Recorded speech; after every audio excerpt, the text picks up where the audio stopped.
Right, once again, ladies and gentlemen, can we get, okay, kami dah ada. Alright. Hello. Alright. Alright, can we get Abang Rashidi together with Tami?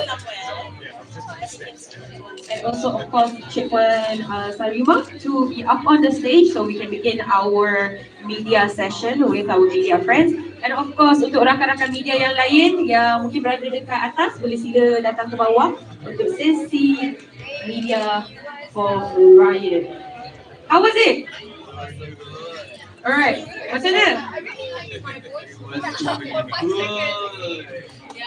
What was I nak tahu? So for me, there were a couple of moments where I thought, no, stop, don't, go. So untuk you, mana yang part yang macam suspense?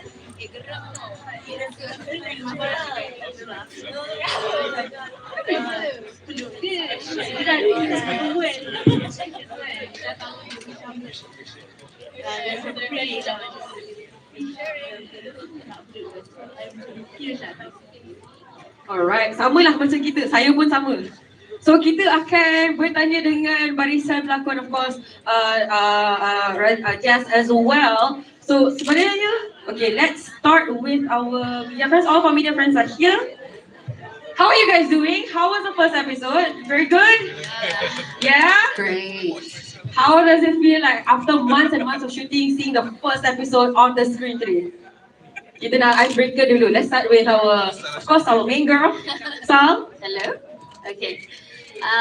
Lega lah, lega. Tengok saya takut tapi okay. Alright, awesome. With that, I'm gonna open the first question to Raja Justina. Of course, I'm very curious because Astro Originals, the first Astro Original series up until Riot is not based on like real stories of Malaysians. So kenapa Astro Originals atau Astro Show pilih jalan ini? Kenapa nak pertengahkan cerita-cerita yang sebenarnya berlaku dekat Malaysia? Terima kasih Zoe. Sebelum itu saya ingin ucapkan terima kasih kepada semua rakan-rakan media yang hadir pada malam ini. Your support has been so fantastic. Thank you so much.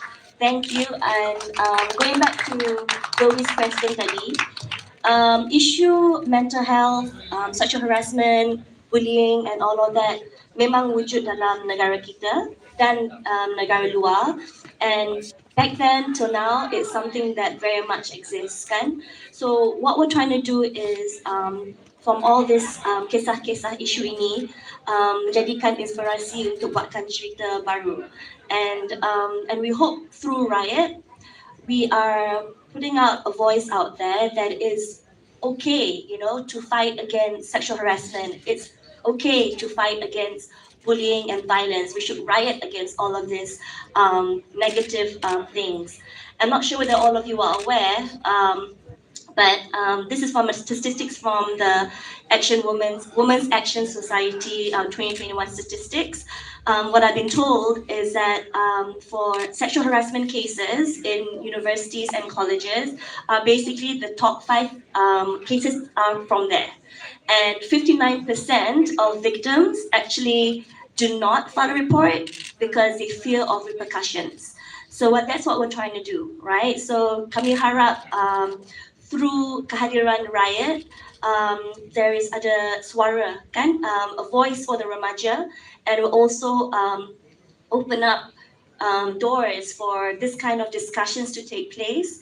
Because as producers, we are here to tell the story, not to encourage it, but to actually provide a cautionary tale and to basically encourage whistleblowing in all of these areas. So that's one of the reasons why we're doing this. Yeah.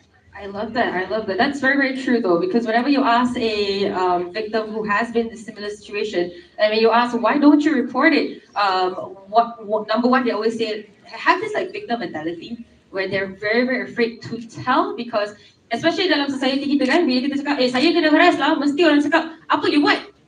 Apa you buat? Masa tadi kita tengok, kita dah tahu dia dah masuk kereta lecturer tu dah gatal, tapi kenapa juga dia masuk? So kita very often we victim blame, right? So with that, can I ask actually to our members who are dekat atas tu, you may of course take your seat because we're starting our PC. So again, kepada rakan-rakan dekat atas, kita nak jemput untuk mengambil tempat duduk masing-masing ataupun boleh pergi berada dekat luar kawasan. Thank you so much. We're going to start our PC, ya. With that, I want to ask to our Tuan Director, how is it different in directing this project as compared to any other project? Because it's a very, very sensitive topic. So how do you approach this series? I think directing the series, I think there's a lot of thinking about how to kind of treat the subject matter very carefully. And I think working with the actors, I think we even kind of had a session where we kind of shared whether we had any of us had similar experiences, and just kind of really kind of getting to the truth of the different situations. I think for me the idea was to present the subtleties of sexual harassment and grooming and power play and then the gender inequality. And I think just to kind of create the awareness, like, you know, there are things where people don't realize, that, you know, that it's wrong, that there's some form of power abuse. Yeah, so I think we all were careful to kind of approach it delicately, at the same time to be impactful as well. Yeah. I love that. I love that. So I'm going to open up kepada rakan-rakan media kalau nak tanya soalan. Macam biasa boleh nakkan nama, daripada mana dan juga soalan yang anda ingin kemukakan. Okay, Mia from Gempa. Nak tanya soalan untuk Justina. Kalau kita tengok tadi episod 1 tadi, dia macam ada banyak penggunaan bahasa yang agak kasar. Jadi adakah ini mendapat kelulusan censorship atau bagaimana?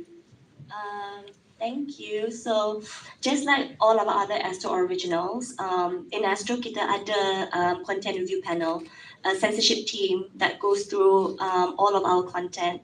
And so what you have seen tadi has gone through the necessary process. It has gone according to the guidelines juga. Having said that, as well, similar to all our other Astro Original series, kita pun ada channel, kita pun ada on demand. So on channel, you probably will see some things that are censored, tapi on demand is where you will see the whole episode in exactly what you've seen today. Yeah. I just want to highlight juga that because I know in the past we've actually had our Astro Originals on the Astro Ria channel. Just like to highlight again that now our Astro Original series are all on Astro channel 410, and it's actually open to all Astro customers until next year. So everyone can access to it. Yeah. Hello, hi. Assalamualaikum. Wafah from Udusan. Saya tengok first episode. Wow. Sangat berani. Jadi saya ada soalan untuk Tuan Pengarah. Isu ini sangat sensitif. Sangat sensitif, terutamanya kalau ada mereka yang pernah mengalami gangguan seksual. Jadi semasa merangka keseluruhan episod dan juga series ini, macam mana cerita itu dibawa ke depan masa? Maksud saya, adakah ambil kira ataupun ada situasi sebenar daripada mahasiswa yang terlibat ataupun gay dia datang atau macam mana? Terima kasih. I think I'll pass this to the originator of the story, Cik Rafidah. I think she better answer. Yeah. Terima kasih. Sebenarnya Langkah Mayat ni saya rasa terhasil disebabkan tak ada cerita macam ni dekat Malaysia, dan saya rasa memang cerita macam ni perlu keluar sebab dekat surat khabar memang banyak, dekat dalam berita memang banyak cerita pasal pelajar yang kena harass dengan lecturer dia melalui survey tu memang lucah, sangat lucah, dan she had to really fight to get something done to that lecturer. Cerita pasal another mahasiswa dekat another university juga kena harass dengan lecturer, tapi lecturer tu nothing happened to him. Tapi dia pula yang kena question. Lepas tu bila dia pergi lapor kat polis, polis cakap no, universiti dah buat siasatan, so ini kita orang biar pada universiti saja. Tapi kenapa? Sebab tu jenayah. Sepatutnya polis siasat juga. So there are a lot of cases like this. Kalau tengok cerita ni daripada episod 1 sampai ke akhir, setiap insiden sexual harassment yang berlaku dalam tu adalah diilhamkan daripada cerita yang benar-benar berlaku. Ada yang berlaku pada saya, pada kawan-kawan saya, pada orang yang saya kenal, juga dalam berita. The extent of it is crazy. Saya rasa dalam bilik ni tak ada seorang perempuan pun yang tak pernah kena sexually harassed. Tak ada seorang pun. Masa saya pergi set, I was talking to a member of the crew. Saya tak nak cakap siapa, to protect her privacy. Tapi dia cakap berlaku pada anak dia yang pada tu umur mungkin dalam 4-5 tahun. Balik dari rumah jiran dan cakap yang jiran tunjuk bebet pada dia. It's crazy. It's just insane. You cakap lah dengan siapa saja, mesti ada cerita macam ni keluar. So why are we not telling these stories? Bila cerita macam ni keluar, nanti mesti perempuan tu kena question. Kenapa kita tak question lelaki tu? That's my question. Can I also add that, is it also, is this the reason why you wrote this story is also to spread awareness, because some of us might not know what is sexual harassment. They might think that, oh, that person is just being friendly, tak apalah, you know, dia pegang sana sini, tak apalah. Is that also part of the reason why you want to tell the story? I think that the new generation, the kids now, they're very aware. They are very aware of what is sexual harassment. They are very aware of what are their rights, their own boundaries. Tapi masalahnya sekarang, they know benda tu salah. Tapi what can they do about it? Biasanya teenagers, young people, they are powerless, especially when they are up against systems. Universities, people in authority, they are up against systems and they are individuals. Very, very hard. So in a way, what we're trying to do is we're trying to say that this is not fair. Why is it that it's so hard for someone to get justice? You know, especially if they are nobody, really nobody. Right, thank you very much. Soalan yang seterusnya, alright. Hai, saya Mas dari M-Star. Soalan pertama nak tanya, benda macam ni kan boleh trigger cikgu-cikgu ataupun lecturer dekat tempat pembelajaran kan. Nanti ada yang ibu bapa rasa tak selamat. Boleh tak komen sikit benda tu? And lagi satu, macam mana ada keberanian? Tadi kata pengalaman sendiri kan, macam mana keberanian tu? Dah berapa lama simpan? Thank you. Yang saya simpan tu sejak sekolah lagi kot. Dari kecil lagi memang kena harass. As for lecturers, teachers yang triggered, kalau diorang tak buat, kenapa diorang nak triggered? Seriously, I don't understand. And bagi saya, ibu bapa pun, kalau kita tengok dalam surat khabar banyak je kan cerita pasal sekolah tahfiz yang tak selamat, banyak benda berlaku, tapi parents dia hantar juga pergi sekolah tahfiz, tak ada masalah. So I don't think that it will be an issue. Right, question? Hello, hi. Saya Ki daripada Media Hiburan. Okay, saya nak tanya, mungkin kita terlalu fokus kepada kes sexual assault kepada perempuan. Ada tak dalam series ni ada implementkan sikit sexual assault kepada lelaki? Alright, we can maybe direct that to the cast if you don't mind. Alright. So, from my character Wid, you baru jumpa kan, he's a very quiet guy, but issues yang character I tackle adalah dari segi if you know rape culture, it's a pyramid, right? So the top part is the most heinous act, which is rogol, and bila tu the lowest part is locker room talk. So like pergaulan macam tu. So my character Wit tackles that as a non-traditional masculine kind of man lah. Isu-isu tu.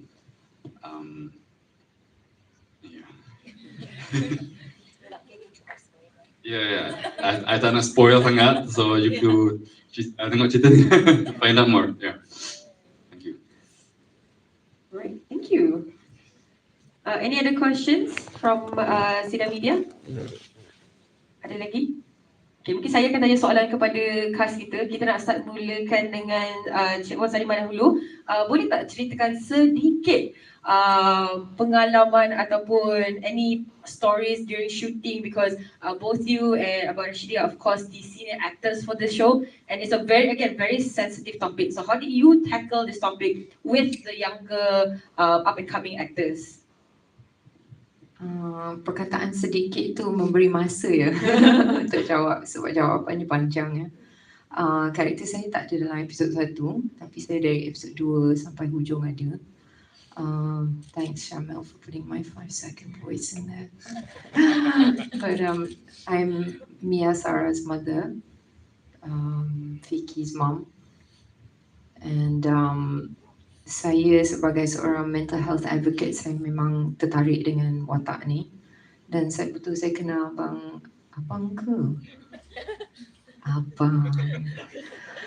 Rashidi dah kenal dia lama of course. So bila kita nak masuk topik ni, you know, it doesn't matter whether you're a man or a woman ke apa, kita semua manusia at the end of the day. And I think kalau kita memperkasakan mereka-mereka yang tidak ada suara, maka semua yang tidak ada suara akan merasai keperkasaan itu. It's a message that unfortunately the statistics show that it is mostly women, but of course it is also men. And kita tak boleh, you know, we cannot say that any clearer, but we'll take it one step at a time. Because kat Malaysia ni budaya kita adalah budaya jangan buka aib orang. Tetapi ini bukan membuka aib, ini hanya membuka cerita. Dan kadang-kadang kita kena buka cerita supaya kita dapat menerangi dan mendapatkan justice bagi mereka yang tidak boleh membuka cerita mereka. Dan bila saya masuk ke dalam set, there was a strange situation where I can see in everybody's eyes sebenarnya, everybody's eyes, that they had a connection to the story, which was quite scary. And then I was against Abang Rashidi. Nantilah bila tengok the story, which was very strange for me because he's such a lovely man. But that's the problem. The people who do these things are not usually looking like they're not lovely. So it is very much an empowering story, but it's not for fear, because somebody asked, kalau macam ni kita buka cerita macam ni, semua takut nak hantar anak mereka kan. Kalau kita tak buka cerita ni, benda ni berlaku juga. And then sadly, if you look at the numbers as a mental health advocate, it's happening more at home. And then the first thing we need to do is memperkasakan anak-anak kita supaya boleh bersuara. Kalau mereka tak boleh bersuara, maka mereka tak boleh mencerita dan kita tak boleh mengubah segala yang dah berlaku. It's a trickle down. It's not, as Aniq was saying, it's like a pyramid. But transgenerational trauma goes, I hurt you, you hurt the next person hurts the next one, next person hurts the next one. So anak-anak kita, dan dia takkan berhenti. Jadi with this kind of show, I hope that it buka ruangan untuk bercerita tentang benda yang sebenarnya. Sebab kita malu sebagai rakyat, tetapi rakyat yang tidak ada kesihatan mental yang bagus tidak boleh berjaya. That's what I believe. Rafidah, do you want to add on? When I was doing research for this show, I spoke to some teenagers.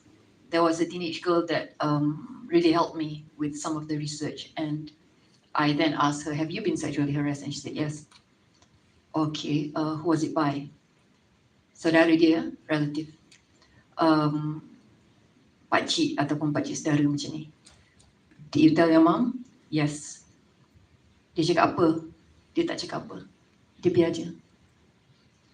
So these things happen And there are victims out there who have nowhere to go. Really, nowhere. Nobody cares. Walau mak sendiri, bapa sendiri. Can I add to that a bit? Yes, miss. She was saying, ada mereka kat luar sana kan? Yep. And it's not just people who are children or tak berkuasa. Like for me, I was sexually harassed while working on set of a very successful show.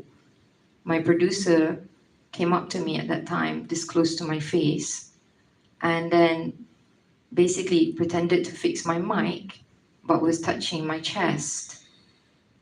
And then I was told that, like this close to me, and then I had to smile as a successful host and just be like, okay. And he's like this close to my face, and then dia pegang-pegang, dia raba, and then he's like, you look so good today, Sarimah. And you know, we could be so amazing together. And I was like, this person's married. And then, after that, dia kata, I tak boleh dapat season yang kedua, season yang ketiga kalau I tak pergi holiday dengan dia. So I said, it's okay, I can pay for my own holidays. You go. So it happens to everybody. Yep. That's the reality of our industry and the country, right? Again, if kita tak cerita benda ni, kita tak start bercerita, membuka cerita. Bukan kita nak buka ayat macam baris pelakon kita cakap kan. Bukan kita nak buka ayat, tapi kita nak bercerita dan kita nak create satu situasi. Saya harapkan selepas Riot ni dah habis, dah 10 episod dah keluar, kita akan create satu situasi yang membenarkan mangsa-mangsa untuk membuka cerita sahaja. Okay? Wow, very hot, heavy topic ni kawan-kawan. Apa kata kita pergi dekat barisan pelakon kita sebab saya rasa mereka belum bersuara lagi. Kita start dengan Nel dahulu. So Nel, saya nak tahu bila awak start main gitar ni, awak memang dah boleh main gitar ke ataupun awak belajar untuk watak salih? Thank you for that question. No, I tak pandai main apa-apa instrument and I tak ada dengar lagu rock or anything. Cuma I hafal. And then sebelum kita syuting, sebulan sebelum kita orang pre-pro, I banyak kali lah memang pergi training dekat mama semua pergi training, and then ambil juga coach untuk ajar gitar kan. So belajar lah. Alright. So Mia, what about you as well? Did you also sekali belajar instrumen sebelum dapat watak ni ke macam mana? Yes, ada belajar, but I already knew how to play. I dah reti main gitar, main piano. There was this one moment where they actually nak Siki main drum untuk satu lagu. So I belajar, tapi last potong. So I belajar main drum, tapi tak jadi. So aku pun macam, okay tak apalah, I dah belajar nak main drum. So at least boleh masuk dalam CV. Yeah. But yeah, so before this I dah biasa dah reti main gitar, so senang sikit lagi daripada Right. untuk like belajar lagu semua. Right. Experience, right? I'm actually curious. So we were told earlier tadi yang kita ada dialog bahasa Sarawak. So who is the one that actually, can we reveal it already? Boleh? Ke tak boleh cakap which character yang cakap bahasa Sarawak? Alright, so maybe perhaps you can teach us or teach our members of the media something in Sarawak. I mean, paling basic is that kami sang gitar lah. Kami sang gitar. I love you. Alright. Oh, thank you. I'm married already. Cannot. Sorry, bro. So how was your preparation into coming onto the series? Did you have any like for them? They learned how to play the instrument, but for you itself, any preparation? And I believe this is your first drama, yes? Or is it not? One of the first, yes. Yes, one of the first, right? So, for me, I memang tak pernah main drums. So, one thing about drums is you perlu rhythm. Kalau tak ada rhythm, memang mampus. But I slowly learn from LOQUE dengan my teachers and dengan Bai. And slowly over 2 bulan tu, I got better lah macam tu. So, that was my preparation to play the drums. Yeah. Alright. What about bonding with the cast? Oh, tu memang senang lah, click. Yeah, very easy. From was the start. It very easy for you as well, Tami? Yeah, it was very easy.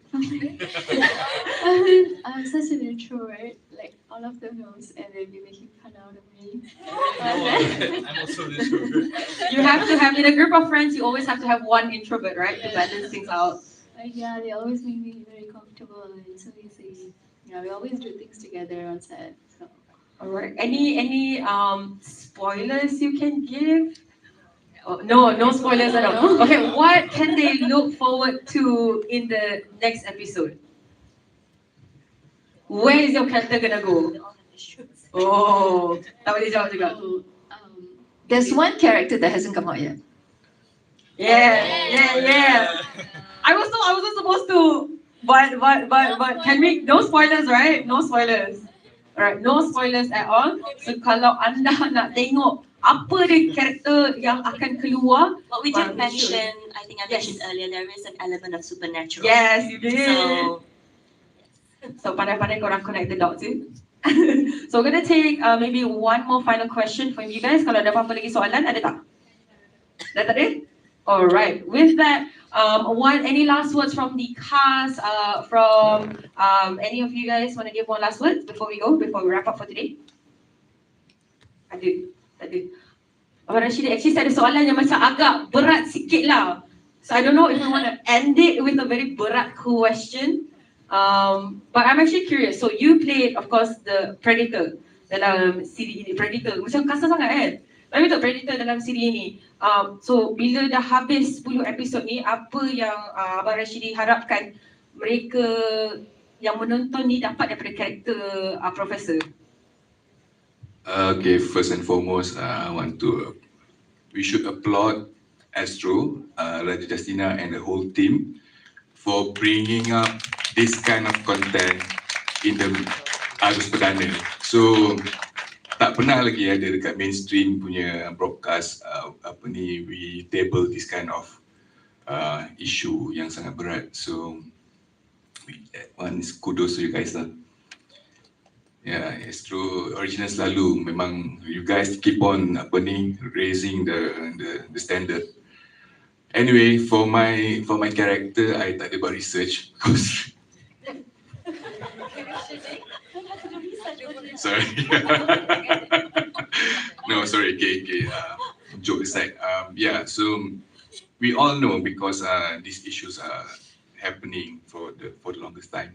Daripada dulu lagi, daripada saya kecil. Saya kecil tu maknanya saya sangat lama lah, kan? Yeah, and yeah. Yeah, so we shouldn't make all these enablers dapat dia punya peluang. So we should bring forward, and everybody should discuss in these issues in a very healthy public sphere, kan? So this is the right way to move forward, especially for kita, our community lah. So and our part as industry players and the broadcasters, we should do more content like this yang dapat raise up the public awareness of what to do kalau berlakunya gangguan seksual. Tak semestinya perempuan, lelaki pun kena juga. So yeah, we should talk about this more often. Thank you. All right, awesome. So with that, ladies and gentlemen, Can I just say something? Yes, please go ahead. I mean, thank you so much, Rashidi, just now for the great comments. I would like to add that yes, Astro Originals, our ambition is, to bring out very strong messages, to be creating relevant and stories that are pushing boundaries. But ultimately, we wouldn't have been able to make this happen without like-minded partners. We have so much great talent in Malaysia, behind the camera, in front of the camera, and so thankful to all of you here for making it all happen. Thank you. All right, one more time, ladies and gentlemen, give the members of Riot a big round of applause. Dengan itu, saya ingin menjemput Raja Justina bersama dengan director, bersama dengan barisan pelakon, bersama juga dengan our director and our head writer. We're going to take a group photo. I also actually want to invite Miss Lina from Redcom. Are you here? Oh, there you go. There you are. Kalau dalam Sabah, jangan mau tampukah, mari kita ambil gambar. So kalau next time mau cari orang Sabah, boleh cari sini. Banyak orang Sabah. Okay, we're gonna take a group photo. Alright, Nia, let's go.